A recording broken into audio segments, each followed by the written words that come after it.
गुरु भगवान के शुक्राने हैं। आनंद रस अपनाकर अपने जीवन को पूर्ण बनाते हुए आगे बढ़ो।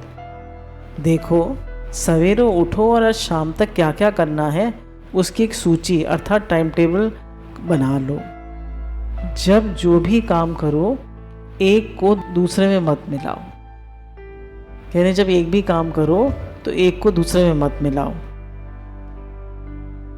जो भी काम करो उसमें महज बुद्धि डाल दो कि सबसे बढ़िया काम यही है।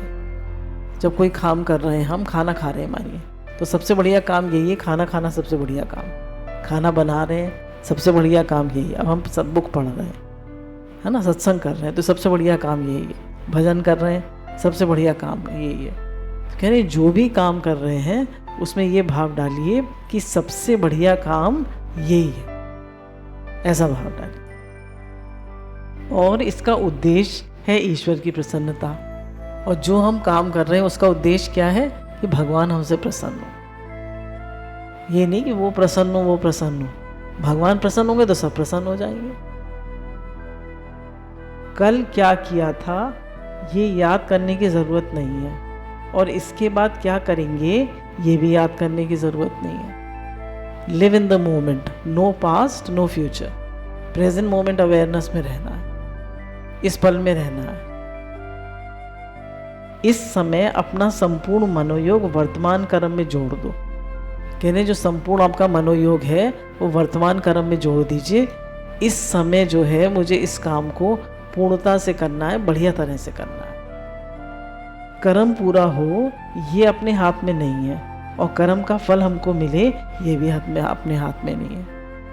कर्म जो हम करने जा रहे हैं वो पूरा हो जाए, बढ़िया तरह से पूरा हो जाए, ये भी हमारे हाथ में नहीं है, और उसका फल भी हमारे हाथ में नहीं है। कर्म करना सिर्फ हमारे हाथ में है, तो उसको बढ़िया तरह से करें। क्या होता है कि जब हम खाना खा रहे हैं तो अब हम अगले मील की सोच रहे हैं, अब नेक्स्ट काम क्या करना है उसकी सोच रहे हैं। बस एक सोते हैं तो पूरी तरह सोते हैं, बस उस समय कुछ नहीं सोच रहे होते हैं, और जो भी काम करते हैं उस समय दूसरे काम की सोच रहे होते हैं। What next, what next. तो किसी भी काम को सिंगल माइंडेड डिवोशन से पूर्णता से नहीं करते। कह रहे जो भी काम करें उसको पूर्णता से करें, फिर दूसरे काम के बारे में नहीं सोचें, और यही समझें कि दुनिया का सबसे बड़ा काम है मैं ईश्वर की प्रसन्नता के लिए कर रहा हूँ, भगवान की खुशी के लिए कर रहा हूँ। एक क्षण में एक ही कर्म होता है, इसलिए अपने प्रत्येक क्षण के प्रत्येक कर्म में अपने तन मन की पूर्णता, अपने संपूर्ण शक्ति को लगाकर, अपना संपूर्ण रस उसमें डालकर उस कर्म को करो, तब उस कर्म का नाम हो जाएगा ब्रह्म कर्म। कह रहे हैं जो भी कर्म करो, चाहे रोटी बना रहे हो तो उसमें पूरा अपना मनोयोग, पूरा रस, पूरा भाव डाल के करो, तो वो हो जाएगा ब्रह्म कर्म। पूरी एकाग्रता से, पूरे भाव से कि भगवान के लिए कर रहे हैं, कन्हैया के लिए कर रहे हैं। उसमें ये भाव मत डालिए कि बच्चों के लिए कर रहे हैं। बच्चे तो बच्चों के लिए तो कर ही रहे हैं, पर अगर आपने ये भाव डाल दिया कि भगवान के लिए कर रहे हैं तो वो कर्म आपका भगवत कर्म हो जाएगा। पहले कृष्ण जी को भोग लगाइए, अपने मंदिर में भोग लगाइए, मंदिर में बहुत से लोगों के यहाँ भोग लगता ही है, और फिर बच्चों को खिला दीजिए।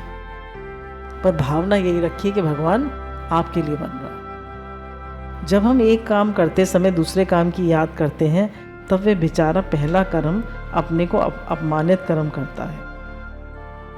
कह रहे हैं पहला काम कर रहे हैं, दूसरे काम की याद कर रहे हैं। जैसे हमने नाश्ता करने बैठे तो अब है भाई, अब सत्संग में क्या पढ़ेंगे, आज सत्संग में क्या पढ़ना है वो सोच रहे हैं, या अब सत्संग में भी जाना है तो अब बाज़ार जाना है, तो फिर बाज़ार जाना है तो जल्दी जल्दी काम करके आना, फिर खाने का टाइम हो जाएगा। तो कह रहे कुछ मत सोचो, जो काम कर रहे हो उसमें पूर्ण एकाग्रता से करो, पूरे भगवत भाव से करो, और खुश होके करो, पूरे मनोयोग से करो। इस समय प्रेजेंट मोमेंट में वो काम सबसे इम्पोर्टेंट है, क्योंकि दूसरा काम तो कर नहीं सकते, तो उस काम को बढ़िया तरह से करो। सुनो, गोंडल अर्थात गुजरात की बात है। मैं जब भागवत सप्ताह कर रहा था, भागवत से उठने पर तुरंत एक सज्जन मुझे बुलाकर अपने घर ले गए। वहाँ उन्होंने ले जाकर हमें बिठा दिया। वहाँ फल फूल सब हमारे लिए सजा हुआ था। हमें वहाँ बिठाकर स्वयं बाहर सड़क पर चले गए। अब हम 2-3 घंटा बुलाकर ले आए थे, हमको भूख प्यास आदि लगी थी, हमसे जो कुछ पूछा नहीं और सड़क पर चले गए। भाई भागवत करके उठे थे, तो भागवत तो कम से कम 4 घंटे करते थे स्वामी अखंडानंद जी। तो 4 घंटे कोई भागवत करेगा तो उसको भूख लगी होगी, सब सामान सजा हुआ था और किसी के वेट में जाके खुद सड़क पे खड़े हुए और उनसे पूछा नहीं। तो जिसको बुला के लाए उसका तो सम्मान किया नहीं, और दूसरे के इंतज़ार में जो अभी आया नहीं तो वो वहाँ पे जाके सड़क पे खड़े हो गए। बोले एक कर्म आपको सामने है वो तो आपने किया नहीं, और दूसरे के इंतज़ार में जाके सड़क पे खड़े हो गए। तो आपने पहले कर्म को तो सम्मान दिया नहीं और दूसरे का इंतज़ार कर रहे हैं। ऐसे ही हम लोग करते हैं, करते नहीं करते। अब हमने भजन गाया, भजन के बाद अब हमें सत्संग करना है। अरे भजन गाओ ठीक से, अब सत्संग कर रहे तो अब ये मत सोचो भागवत पढ़नी है, अब सत्संग करो ठीक से। कह रहे जो भी कर्म सामने आया है उसको ठीक से करो, भोरे भाव से करो। मैंने पूछा क्या बात है, तो बोले गोंडल के महाराज साहब ने आने वाले हैं, इसलिए उनकी प्रतीक्षा में सड़क पे खड़े। कहने गोंडल के महाराज आने वाले हैं तो भाई इनको क्यों बुलाया, गोंडल के महाराज की प्रतीक्षा कर लेते, इन्हें काहे को बुलाया। हमको उनका ये व्यवहार अच्छा नहीं लगा, ऐसा अनादर हो जाता है। भाई जब कोई एक इम्पोर्टेंट, जैसे हमारे यहाँ कोई लड़के की शादी ब्याह है या लड़की की शादी ब्याह है, अब आपने गुरुजी को ही बुला लिया, अब आप उनका पूरा आदर कर नहीं पाए, है ना, और उनको ही बुला लिया तो क्या हुआ, तो गुरुजी का अपमान हो गया। लड़की की शादी में बारातियों को देखेंगे या गुरुजी को देखेंगे? भैया तो आप गुरुजी को देखिए और लोग आपके घर के सब लोग सहमत हो कि वो लोग बारातियों को देखेंगे। समझ रहे ना, उन्होंने गुरुजी को तो बुला लिया और खुद गोंडल के महाराज के लिए सड़क पे खड़े हो गए। एक कर्म करते समय जब हम दूसरे कर्म की याद करने लगते हैं तब उस कर्म की महत्ता जो है वह मिट जाती है। जब एक कर्म को करते समय अब हम फल काट रहे हैं, है ना, फल काट रहे हैं, तो फल हमने ऊट पटांग तरह से काटे और धर दिए। जैसे मानिए तरबूज काटा, तरबूज में बीज भी रखे हुए हैं, इधर से वो है, जो खाने वाले को मज़ा नहीं, कैसा तरबूज काटा है, उसमें नीचे का जो छिक्कल होता है सफ़ेद सफ़ेद वो भी आ रहा है, वो ठीक से काटा ही नहीं। आड़ू छीले उसमें छिलका छोड़ दिया, तो बोले खाने वाले को मज़ा नहीं आया और हमें भी नहीं आया। तो कह रहे हैं हर कर्म पूजा है, हर कर्म भगवत भाव से करो, प्रेम से करो, पूजा समझ के करो, तो वो तुम्हारा कर्म भक्ति बन जाएगा, वो तुम्हारा कर्म पूजा बन जाएगा, उसे खूब प्रेम से करो। इसलिए भाई मेरे, एक तो अपने कर्म का उद्देश्य होना चाहिए भगवान की प्रसन्नता। बोले जो भी कर्म कर रहे हैं उसकी भावना होनी चाहिए भगवान की प्रसन्नता। भगवान की प्रसन्नता माने संपूर्ण विश्व की प्रसन्नता। अगर भगवान प्रसन्न हो गए तो संपूर्ण विश्व प्रसन्न हो जाएगा, क्योंकि पूरा विश्व कौन बनाए, भगवान बने। भगवान प्रसन्न हो गए तो संपूर्ण विश्व प्रसन्न हो गया। किसी के लिए वह कर्म हानिकारक नहीं होना चाहिए, सबके लिए सुखदायक होना चाहिए, अर्थात हमारे कर्म का उद्देश्य पवित्र होना चाहिए।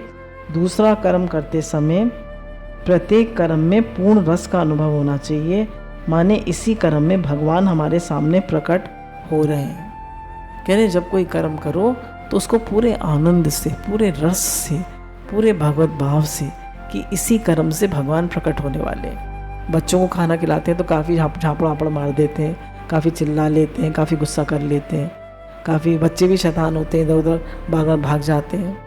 तो कह रहे उसको भी पूरे मनोयोग से खिलाएं कि कन्हैया को खिला रहे हैं। कन्हैया थोड़े चंचल तो थे ही, वो भी थोड़ा इधर उधर शैतानी करते थे, तो वो उनको खिला रहे हैं, तो आपको भी आनंद आएगा और खाने वाले को भी आनंद आएगा।